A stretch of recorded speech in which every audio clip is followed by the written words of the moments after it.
All right, students, let's go through the solution. I think this would be a good learning exercise for you, no matter whether you're online or in person, but in particular you online people, because I can't really make little marks on your exam to show what's missing, and can't break it out in detail by each problem. But you in-person people, you'll see that when I pass the exam back to you. I can make little marks, and you know how much you got on each one. And so you get a little bit more feedback. So nonetheless, I think it'll be good for everybody just to kind of self-grade yourself here. Let's go through each of these. Let me start with number one. And so I printed out a hard copy here. And it says that we have an aluminum piece, and it gives its volume very accurately to 20 cubic centimeters, which then is also this much mass. And it's warm at 200. And then the hot aluminum is placed into a graduated cylinder with some cooler gasoline. And not worrying too much about the gasoline, probably a little dangerous with the gasoline vapor floating around. But the point was gasoline expands quite a bit. And so there's going to be quite a bit of change to the gasoline, very little change to the aluminum. And that's really the question. It says first part is, what is the final temperature, assuming no heat is transferred to the cylinder or to the outside? And it gives you the specific heat. So let me start with A there. And so kind of just go through our normal conservation of energy. Says one object's going to lose, one's going to gain. They're going to gain the same amount. And so one number is going to be positive, one number is going to be negative. And so the two add together to a total of 0.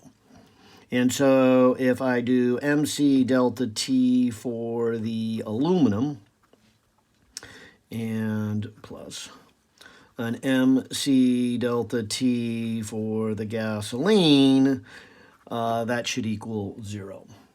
And so they give me the mass of the aluminum. Let's see, what was it? 54.2 grams.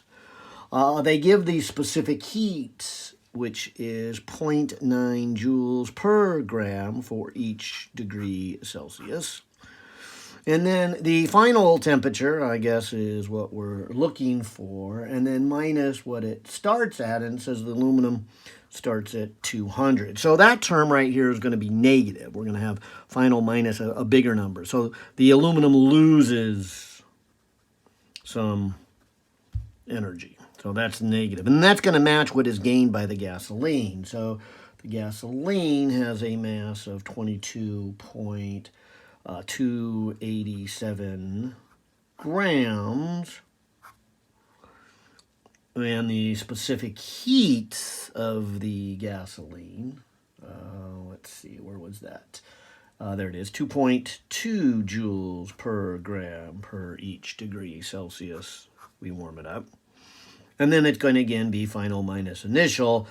This time, though, the initial is, let me just confirm, 20, for the gasoline. And so I'll set that equal to 0. All right, so grabbing my calculator here, this would be 54.2 times 0.9, and we are looking then at a 48.78 final temperature minus 200. And then this one, if we do a 22.289 times 2.2, comes out to be a 49.04, and then again, final temperature minus 20 equals 0.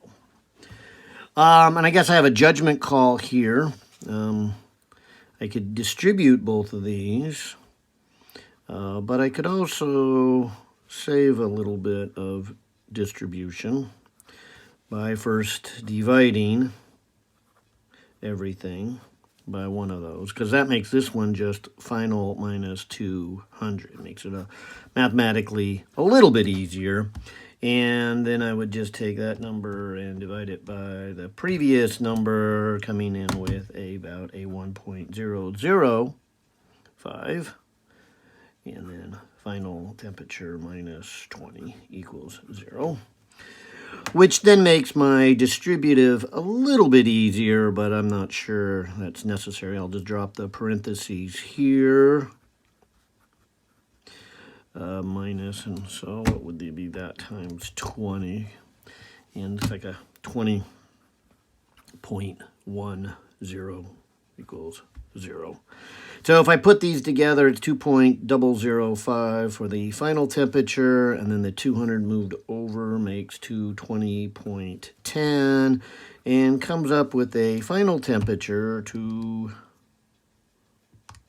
20.10 divided by 2.005, and comes up with a 109.8. So 109.8 degrees Celsius. So there's the answer to A. What is the temperature of these two mix? And I hope that looks a lot like a homework problem. In fact, all these I think look like a homework problem.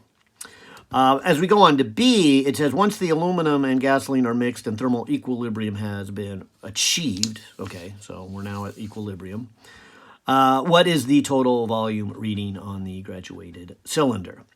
All right, so we've put it in, and so the level's going to go up, and so what's going to be reading on the graduated cylinder would be the volume of the aluminum and the volume, of the gasoline. And so that's going to be our total reading in our graduated cylinder. And so the aluminum would look something like this. It would take the original volume. Maybe I'll put it over here. Remember, delta V is beta times the original volume delta T, meaning the final volume would be the original, and then it's 1 plus a beta delta T.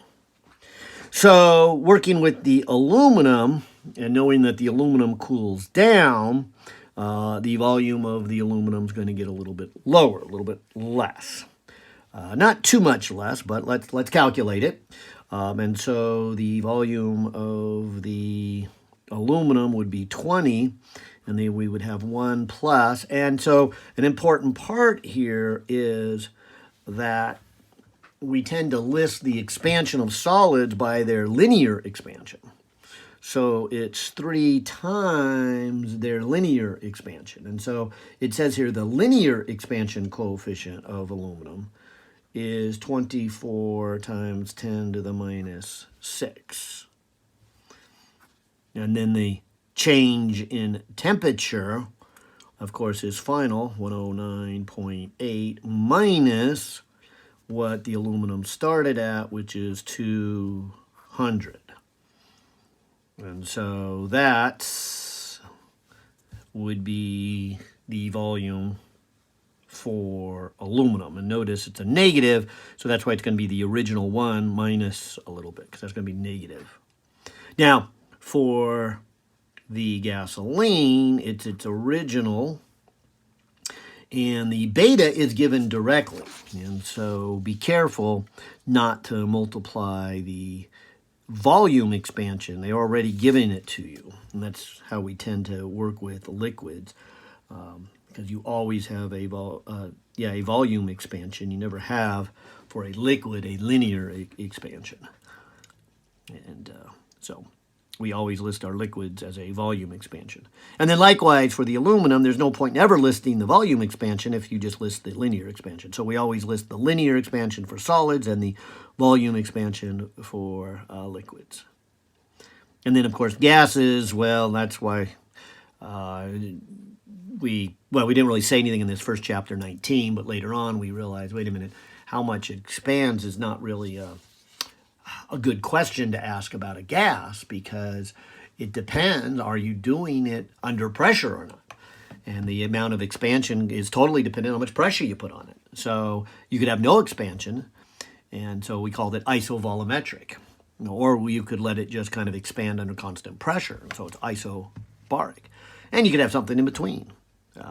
Anyway, so gases, we really don't kind of have the same effect. So that's how we treat the difference between our solid, liquid, and our gas. All right, well, finishing this, then final temperature, 109.8 minus initial. The gasoline started at 20. All right, so if I put these, and maybe I'll do it step by step.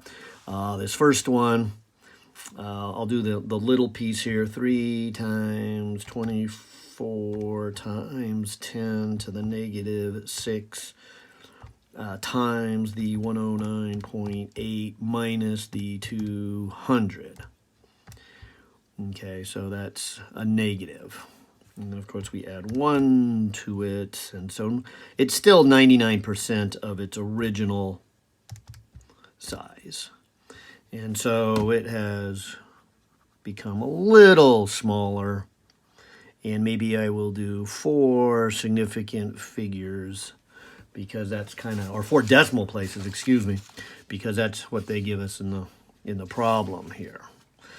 So there is going to be some effect for the aluminum, so we can't ignore the aluminum. But the big effect would be right here, this 9.6 times 10 to the negative 4, and then we multiply it by the 109.8 minus the 20. And see, that's an 8% increase. So let me add the 1. Okay, and so there it is. It's the original size and then 8% more. So let me multiply that by a 30. So the liquid now becomes 32.5862. And now for the final answer, let's put these together.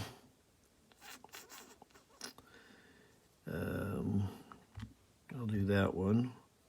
Plus, now I thought I had this 19 up here somewhere. Yeah, there it is.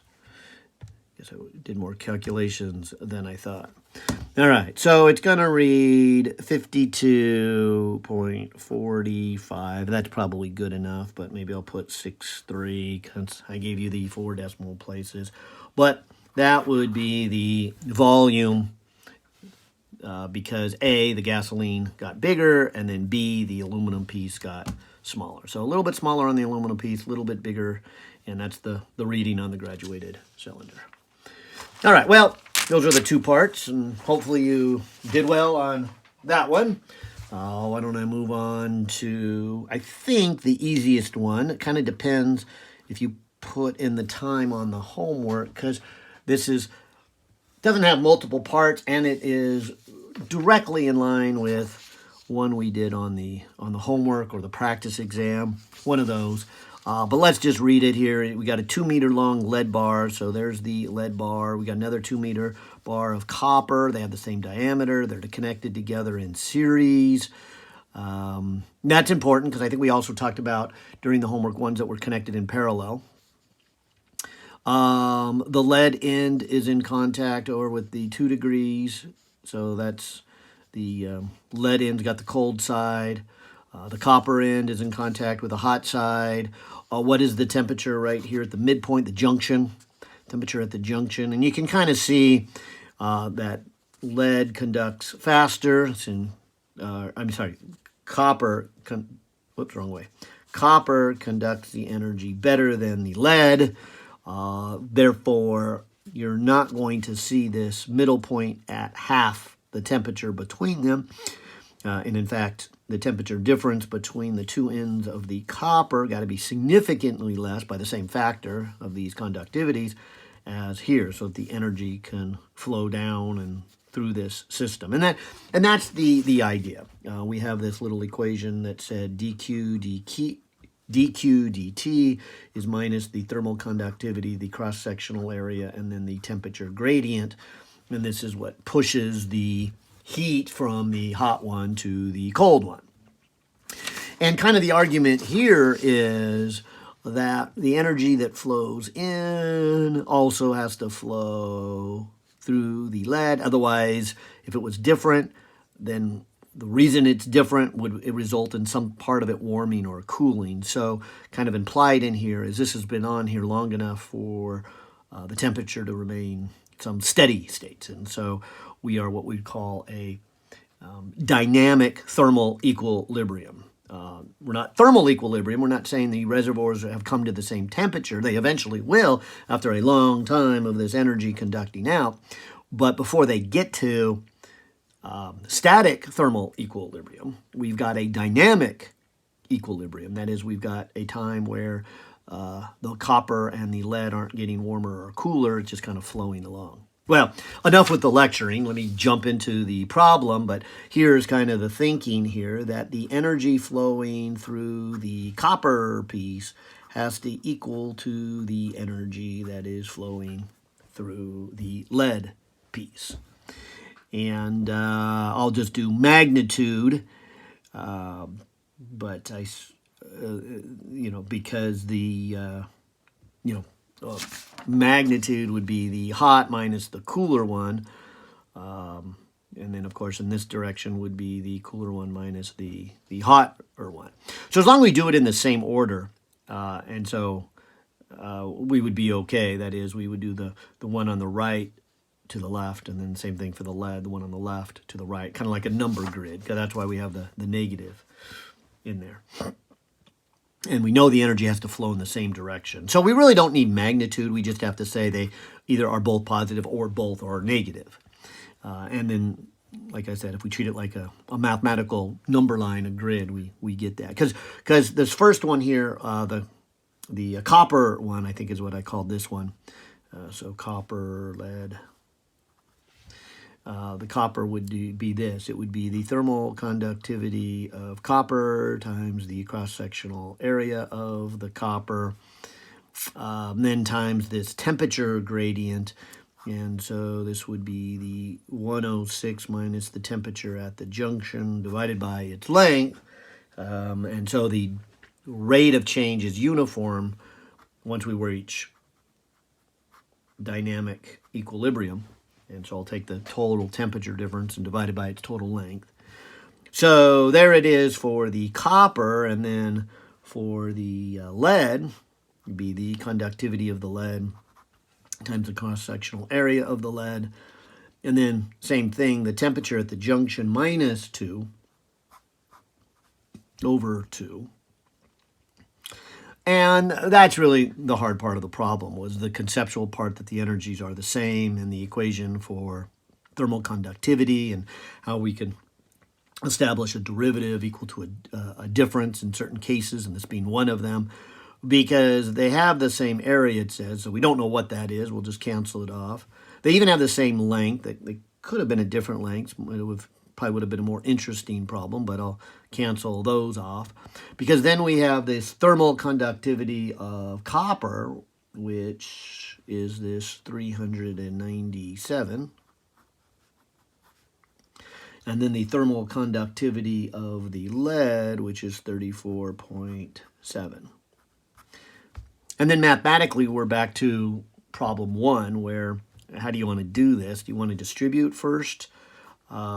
I would prefer not to have too big of numbers when I distribute, and I'd like to get rid of those. So that makes this side a little easier to distribute it, and it makes my numbers a little bit smaller when I divide first. So I like to divide first before I do a distribute, if I have a math problem that has two pieces that need to be distributed. So this comes out to be 11.44, and then it's 106 minus t. That way, when I now distribute, this one is minus 11.44 t, and then this one, multiplied by 106, becomes 12.74. So then, if I move it to the other side, this becomes 12.44 t to go together. This becomes a plus, so this becomes a 1214.74. And then finally, I can answer this problem, add 2 to that. So there's my 1214.74. And then I can divide that by the 12.44. And I get a final temperature of 97.6 degrees Celsius. And so I've been doing everything in units of Celsius. Kelvin would be fine also, but there was no point in changing it to Kelvin. Same thing in problem number 1. Okay, so like I said, I think out of all the problems, that one was the easiest for the test, partly because it doesn't have a part A and B, and the other ones all have a part A and B, and partly it's kind of from the first chapter in our thermodynamics. All right, well, moving on to number 3. Number 3, we've got, again, another thermal contact. And this time we have some ice and a gas. And so we got 50 grams of nitrogen, 100 degrees. It's a fixed volume. That's important because we talked a lot about how gases need to be treated differently, or at least their non-state functions. So the work and the heat, those are non-state functions. You have to know how they got to their new temperature. So they're path dependent. Whereas other things, when we're calculating state functions like the change in internal energy or the entropy or the pressure or the volume or the temperature, those all don't really matter how they got there. We just know that they got there. So we've always got to keep that in mind. That's what I've been telling you guys, I think, which makes thermodynamics a little harder than maybe some of the other things we've been doing. That and entropy, I think, is a hard one. And so this has some entropy in it. But anyways, back to the problem. 50 grams of nitrogen, gas is 100 degrees, fixed volume, that's important, placed in thermal contact. And this also is a clue, a very large black block of ice. And so what's going to happen is heat is going to come out of this gas, and that gas is going to go down, down, down. And as it goes down, it melts some of the ice. But if it's a very large block, it will not melt all of it. What eventually will happen is you will get the gas down to a temperature of 0 degrees, and then there's no more available energy to melt the ice. And so let's just say the ice melts this little corner here.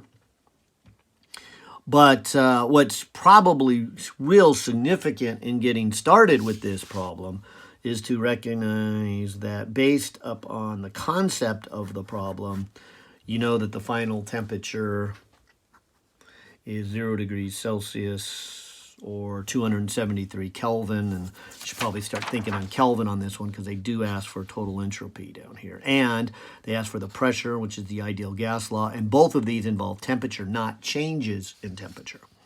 So we're going to need to go over to the Kelvin scale. We got away with it on 1 and 2 because remember, I always said really all of our temperatures are in Kelvin. However, a change in Kelvin and a change in Celsius are the same, and so both of these were connected, 1 and 2 were connected with a change. So it didn't matter whether I did Kelvin or Celsius, and in both of these I left it in Celsius, but it's going to make an important difference here. I can see that coming up.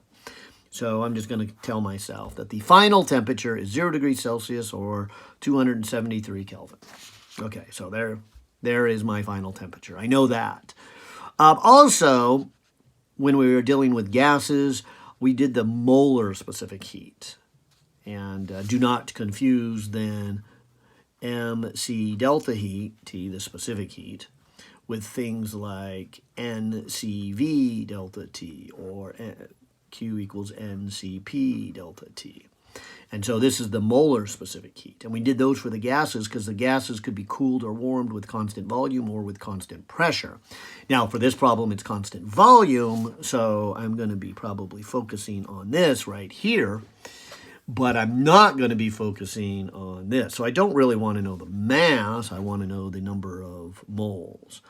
So let me take the 50 grams and then look over at the periodic table and see that nitrogen has 14 grams per mole, but it's also diatomic. That's what that little 2 down here represents. So this is really 50 divided by 28. And if I want to get a little more right, well, I'll just go one more zero, or one more decimal, and it's still 0. and probably would have been a better written problem if it had a 0 there. But if I take the 50 and divide it by 28, we're looking at 1.79. If we go to 3 significant figures, moles. And so that's the other thing I kind of notice here before I really get involved with anything. All right, so we know the final temperature, we know how many moles we're having. Because that's going to make A very simple to do. Because A says, what is the pressure of the gas after the gas cools to thermal equilibrium? And so PV equals to nRT is always true. And so if I know the number of moles, and I know the temperature, and I know the volume, I can get the pressure. And I know all 3 of those. And so the N is the 1.79 moles.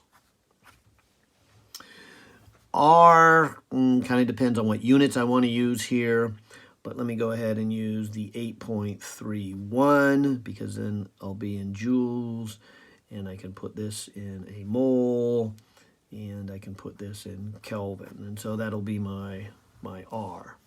And here I also have a decision to make that when I have my joules, I can think of that as a Pascal times a cubic meter, or I can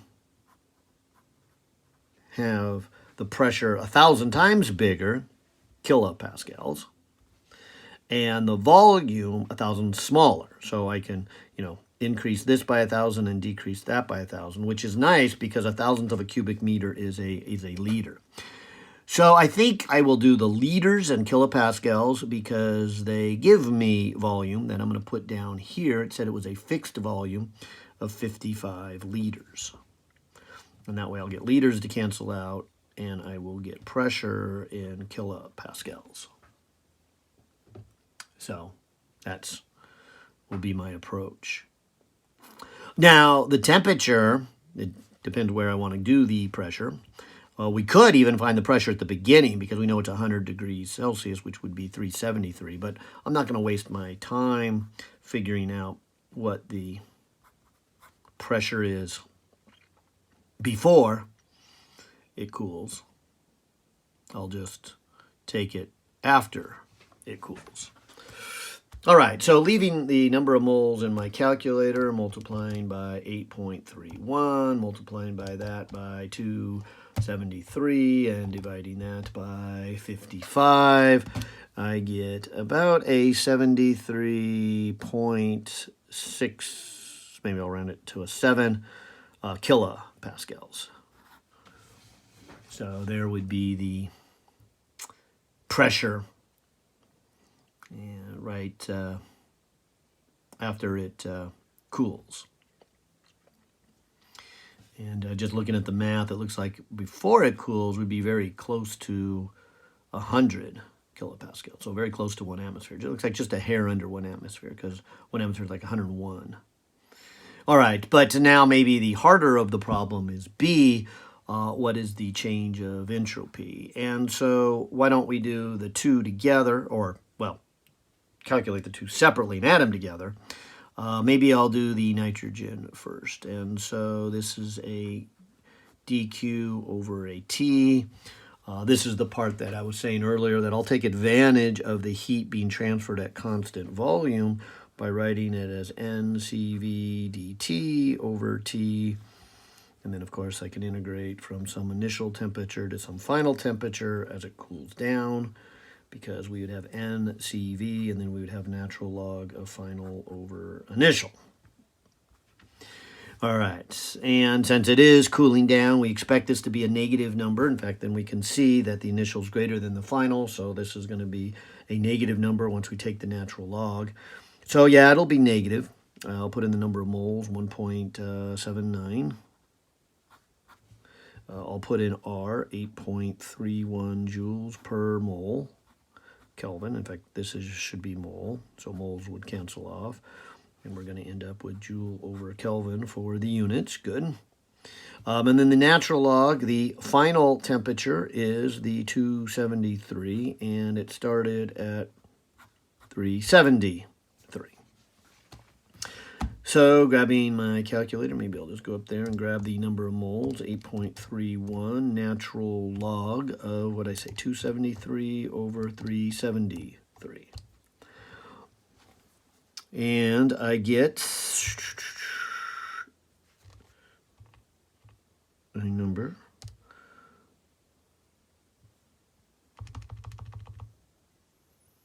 here. Oh, my bad. Hang on. I knew something was bothering me. I didn't like that answer, but yeah, constant volume. I put R. That's not R. It's related to R. Maybe that's what was going through my mind, but it's not R. This is R. This is how many degrees of freedom it has. And so it's diatomic, so it's 5/2 R. So I'm missing in here a 5/2. All right, so let me fix what I just did. And I think I can just fix it by multiplying it by 2.5. That's, okay, I like that a lot better. Okay, so this would be negative 11.58 joule Kelvin. Okay. And so I like the decrease. Good.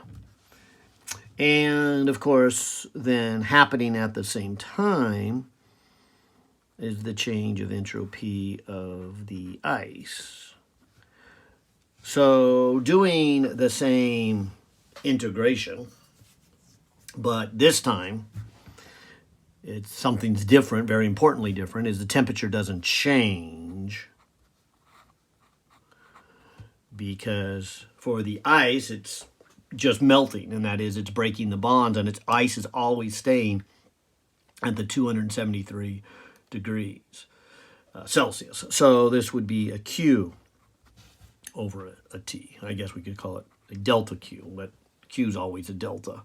And we just don't usually write it. So, but this means how much goes into the ice, and that's a positive number. And so we're going to see then an increase in entropy, as we should, because we're going from something that's in a crystal structure to something that's kind of randomly. And so it's more disordered, if you let me use that phrase. Okay, so then here, coming back to up here, I'm going to use conservation of energy and say, well, this is really the energy that goes into the ice. But magnitude-wise, it's the same that came out of the gas. So I'm going to put NCV delta T, and I'm going to do absolute value, because if I'm not careful, and I change my thought accidentally to think about the energy of the gas, I'd get a negative here because it comes out of the gas.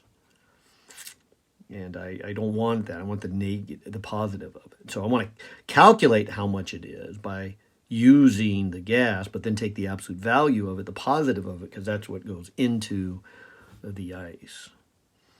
All right, so now let's see if I can do a better job with the CV, because this is 1.79 for the number of moles, and then at constant volume, because it's diatomic, we have 5 degrees of freedom, so we have 5/2 times R. And the change in temperature, absolute value, is 100. The gas went from a high of 100 Celsius, or 373 Kelvin, down to 0 Celsius, or 273 Kelvin. Either way, it's a change of 100. And the ice was always at a Kelvin temperature of 273. So grabbing my calculator here, 1.79 times 5/2 times R times a change in temperature divided by 273. I get a plus, and I'm happy to see that it is a plus that is more than the negative, and not by much. Kind of happy to see that also, because this will happen, and it'll happen kind of slowly, so that tells me that it'll happen naturally. So there is a increase in entropy, and kind of takes a slow process, so it's not that great of an increase in entropy. And so finally, then the total would be the two together. Maybe I'll just add that negative number up there. And it's about a 2. 2.04 joule Kelvin is the change of entropy. Okay. All right, so there's our third one. Let's move into number 4. Okay, and I printed that up on another page here. And so number 4 says, go ahead and look at this PV diagram over here on the right. It does tell us the number of moles. Let's keep that in mind so we know what N is. And now we know we have helium, so it's monatomic. At 270 degrees Celsius is first cooled in a fixed 2.85 liter container, and this is from A to B. So from A to B is a cooling process, as it says, and they've given me some important information because later on they say, what is the pressure and the volume at each of these points? And let me fill in what I do know. So again, I know the number of moles. I'll just put that right above my table, 225, okay? But I'll also say that it is helium and it is at 275. Now, I have a feeling I'm going to use a lot of this PV equals to nRT, maybe even energy. Do they ask for energy? No, they don't ask for energy. Okay, so either way, Kelvin's probably needed in this problem. So let me take the 275 and add 273 and get 458. Oh, the units are even listed here, Kelvin. So I guess I have to change it to Kelvin. It says to. Okay. So they give us the temperature, and always got to change it to Kelvin. And it is first cooled in a fixed container. So we know it is 8 1/4, but then when it gets to B, it's still 8 1/4. So let me take advantage of the fact that they're telling me it's a fixed volume from A to B. At this point, I don't really know what the temperature and the pressure is, but then it says the gas is warmed at a constant pressure to a new volume. All right, and so this new volume, and it says from B to C, so this 13.2 liters, that's what it says, what's the volume in liters, must be the volume when it gets to C. Okay, and they don't give me any pressures here. That's interesting. Did they give me the temperature? No, they don't. Then it says, last, the gas is compressed very quickly. Now, there is a word that they're trying to say. This is going to be adiabatic, as long as it's not too quickly. It's reversible adiabatic. And that's all we dealt with. So let's not distinguish between that and non-reversible adiabatics. We'll save that for your next semester here. But for our 4 weeks of Introduction to Thermodynamics, we'll just say it's compressed very quickly. So this is an adiabatic. Back to A. And that will be interesting to see when I start grading them. Could be a tricky point for some. All right, so it looks like that's all the information I have. So let's jump in the problems. And I like to always point out that PV equals nRT. We know the number of moles, which basically means there's 3 variables. You know any 2, you can find the third. So right here, I can find the third. Oh, you know what I should do? I like to do this. It says right B to C right here at constant pressure. So I like to kind of put a little mark right here and say, all right, those 2 are the same. So if we find one, we actually find the other. And I'll keep that in mind. But back to A, I see that I've got 2 of them, and it can make it pretty easy to get to this third one. I can just write this as pressure equals to nRT over V. And as we said earlier, if I use R as 8.31 and joules over a mole Kelvin, I can think of the unit of joules as either a Pascal times a cubic meter or as a kilopascal times a liter. And it looks like that's the way to go for this problem because they give me pressure in kilopascals and volume in liters. Okay, so I will do my math here and put in my number of moles. What was it? 0.225. My R, 8.31. The temperature on the Kelvin scale, 548. And my volume, 8 1/4. And so we're looking about 124.2 kilopascals. And so that might be my first little calculation.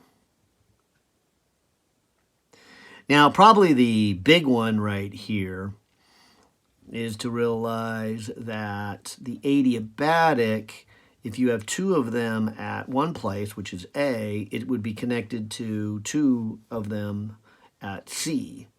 And so this is great because one of them is volume. And so one of the ones we had to work with was PV to a gamma equals PV to a gamma. In fact, maybe I should do this on my yellow paper here. So PV gamma equals PV gamma. Okay, so why don't I call this A and this C and C?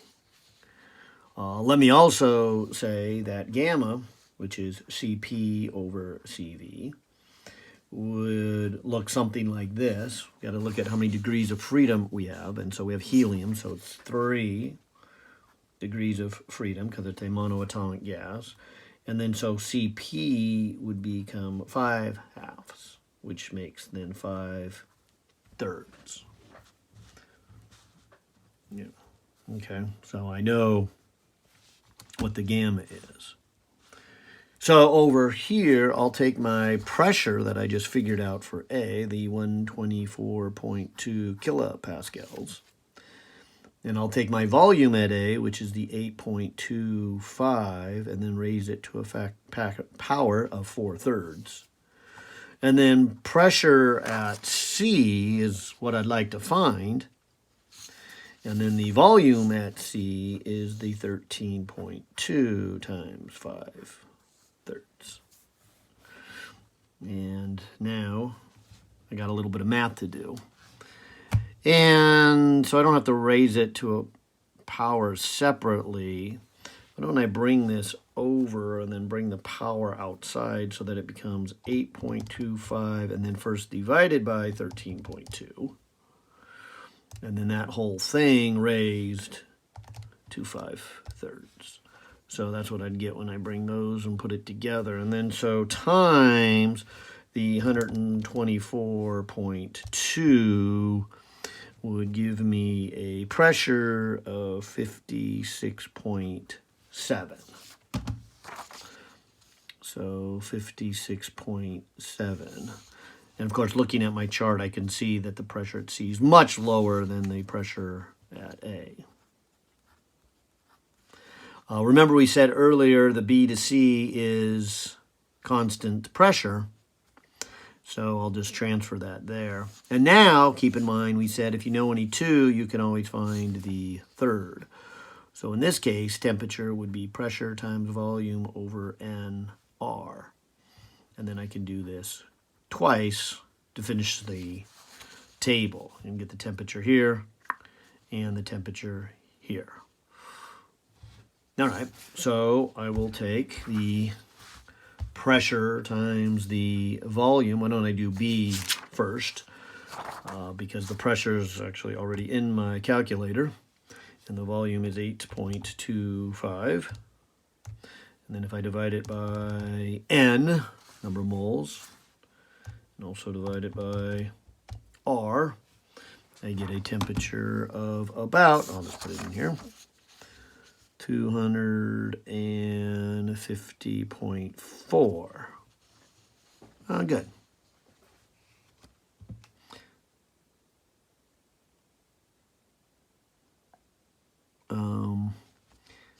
See if that makes sense. That's more than cutting it in half. That means the pressure should be more than cut in half.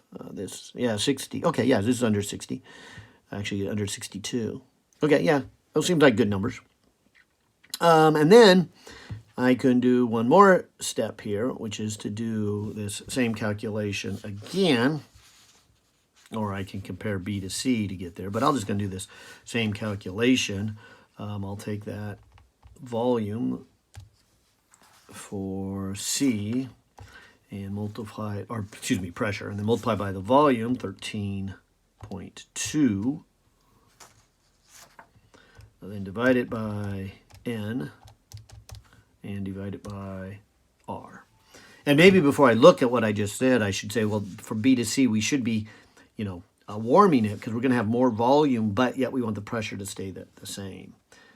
But it's not going to be as much as A because we know that when we then compress it, adiabatically it warms up. So hopefully it'll be between these two. What did I get? 400.6. Good.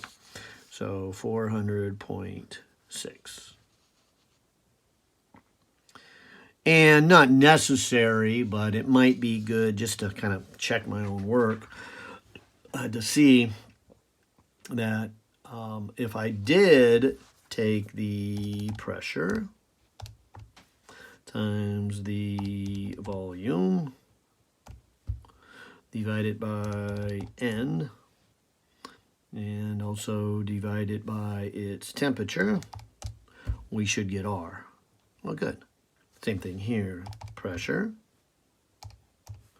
times volume divided by N divided by temperature, we should get R. That's why they call it the ideal gas law. Okay, and then one more time. Pressure, volume, divided by N, divided by temperature, we should get the ideal gas law. Yeah, good. All right, so makes me feel like I did it right, and I can start grading you guys' paper real soon here. Okay, so there's the 4. A little bit harder than the other 3, I think. And then off to the hardest one. All right, so studying the PV diagram on the right. The gas is diatomic. Okay, so maybe I'll put over here, remember, CV then would be 5/2 R.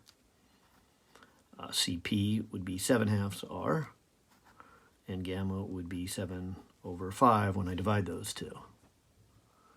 Okay. And they give me a little chart, or excuse me, they give me a little description of what happens. And I'm going to make myself a little chart of 0.1, 0.2, 0.3, and 0.4. What is the pressure? What is the volume? What is the temperature? And I'll do this in kelvins and liters and kilopascals, I think. That's what we've been working with, and I think I see things like liters and kilopascals, yeah. So I'll go ahead and start thinking about a chart. And maybe I better read ahead to see what we're after, because especially during an exam, there's no point in filling out everything if what they ask for is not needed for everything. I could just be wasting time here. But it says study the PV diagram at the right. The gas is diatomic, okay. It starts at 0.1 with a temperature of 600, all right, so they give me the temperature, a volume of 8.0 liters, and a pressure of 300 kilopascals, which, by the way, they gave me those 3 so I can find N. The gas expands at a constant temperature, so right here. So I'll just put constant temperature. So when it gets to 2, it's still at 600. The gas expands at a constant temperature to a volume of 20.0 liters, 0.2. It is then cooled at constant volume. So by the time it gets to 0.3, it's still at 20 liters. It is cooled at constant volume to 300. And then, to 300.3. The gas is then compressed, so here it is, at a constant temperature to 0.4, so that would be a 300.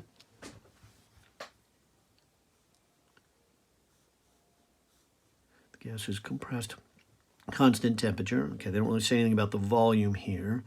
And lastly, it is warmed at constant volume. So this is constant volume. So 1 and 4 must have the same volume. Okay. And it completes the cycle. Oh, and then it asks what is the efficiency of this cycle. Okay, so they're asking for efficiency. They've given me quite a bit of information.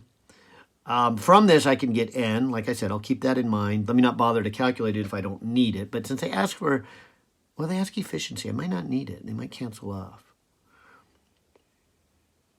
Well, I may or may not need this. I think I could get around it, but it might be easier just to find that. But then I could also, using, as we did back in number 4, PV equals nRT, I can get the pressures at all these. But I don't think I'm going to need them, because usually when we do energies and cycles, we need things like temperature and volume. So I'm going to hold off on doing anything in here unless I need to. And like I said, the N, maybe I will do the N just to have that in my back pocket, because I'm pretty sure it'd be easier with it. But I'm also pretty sure if I left it as a variable N, it would cancel off. But 300 kilopascals times 8 divided by 8.31 and divided by 600. So 0.481 moles is the amount of gas molecules I have of, what did it say again? Oh, they didn't say what it was, just said it was diatomic. Okay. So let me come over here to my legal paper here. And let me just put here number 5. Okay, so maybe the thing to do is to make a chart 1 to 2, 2 to 3, 3 to 4, 4 to 1. And say, what is my delta E? What is my Q's? And what is my work? And maybe I'll even put net down here because it completes a cycle, so I know that one's 0. And I think you guys have heard me say this a number of times, but I'll say it again. I always like to kind of do the easy ones first, and the easy ones are anything given. And nothing's really given except that it does say a complete cycle, so I know that's a 0.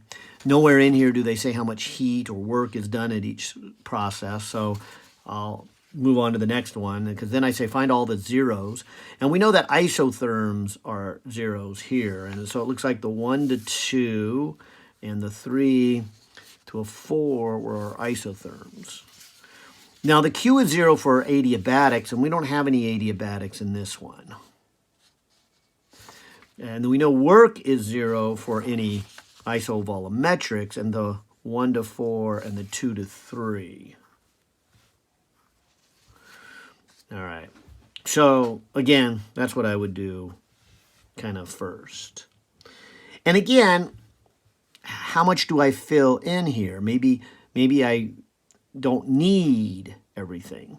Because when they ask for efficiency, this is the net work divided by the heat that's put in. Of course, that's also equal to the heat put in minus the heat taken out over heat. So we could do this. We could, looking at this, find these two and add them together to get the network, and then just look at what went in. We don't have to look at all the heats. And so maybe we had to come back and make a little picture. It looks like for this to happen, energy has to go in.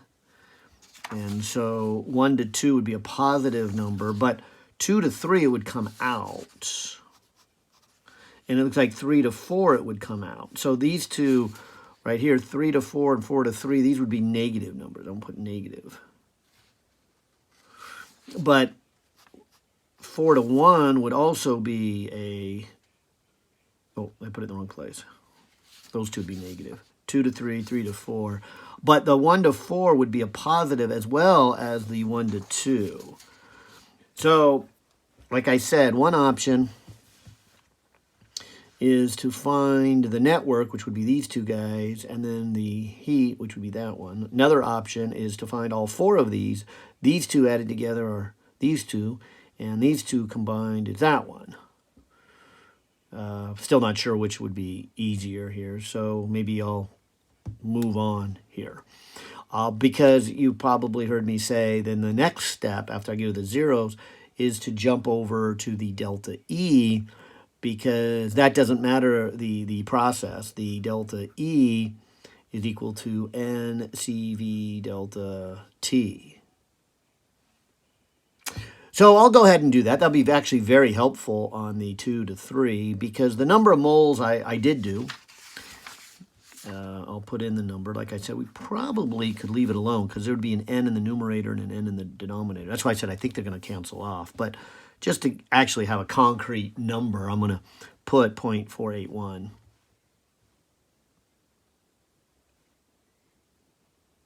CV, as we said earlier, because it's diatomic, has 5 degrees of freedom, so it's 5 halves R.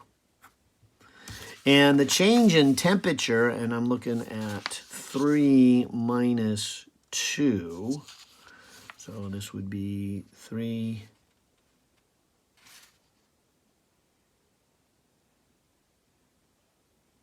Do I want to do that one?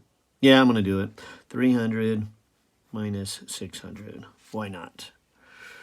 All right, so grabbing my calculator, I'm going to put a 0.481, multiply it by a 5 over 2, multiply that by 8.31, and then multiply that by a negative 300. So almost 3,000. Negative 2,998. And so negative 2,998. And of course, as we said, 2 to 3, heat energy. Well, we didn't do heat energy, but maybe I ought to just kind of fill in that chart here. This would then be a 2,998, because these two added together have to give you that one. And so here we have heat coming out, which, by the way, means that I probably don't need to waste my time trying to calculate the 1 to the 4, because I know these two, these 4 have to add up to 0, and then 2 of them are 0, and that's a negative, so that has to be the positive of that one. Which, of course, then these two have to add up to that one, so this is a positive 2,998.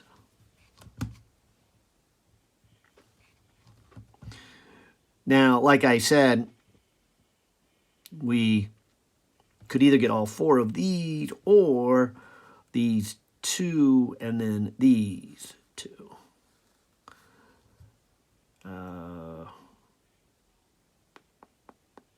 So it looks like no matter what I have, I've got to think a little bit about the 1 to 2 or the 3 to 4. They're both isotherms. And so if you remember the work in an isotherm, which is the integral of P dV, is nRT over V dV, which then is a minus nRT over the natural log of final over initial. And so that's the work. And of course, then the Q is the negative of that, because these two have to add up. So why don't I apply this thinking right here to the 1 to the 2. And so I'm going to put in my number of moles, 0.481 times R, 8.31. And the temperature from 1 to 2 is 600 degrees. The natural log then is final volume, so that is 20 divided by 8. And I get then a negative 2, 1, I'll round it to a 9, 8. So negative 2, 1, 9, 8. Let me check my negative. We could see, because I just put in the numbers without the negative sign. Yeah, so that's a negative. So this would then be a positive 2198 for the Q. I think that makes sense. Let me think. So this would be expand. Yeah, so expanding should do negative work, and the heat must go in. Right, that's what we wanted, heat to go in. We're kind of looking ultimately for that little piece of heat going in. So we now have the two pieces of heat going in. We don't have the total work yet because we have to do the same thing down here, but we could actually then apply this same equation from 3 to 4, because 3 to 4 is also an isotherm. So let me say that this then is applied from 1 to 2, but I could also apply it from 3 to 4. Okay, so let me put in my 3 to a 4. And I think we have the same ratio of volumes, just the reciprocal and then half the temperature.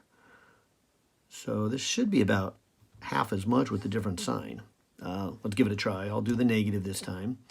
0.481, and then the R, 8.31. Then the temperature, and then the temperature as we go from 3 to 4 is 300.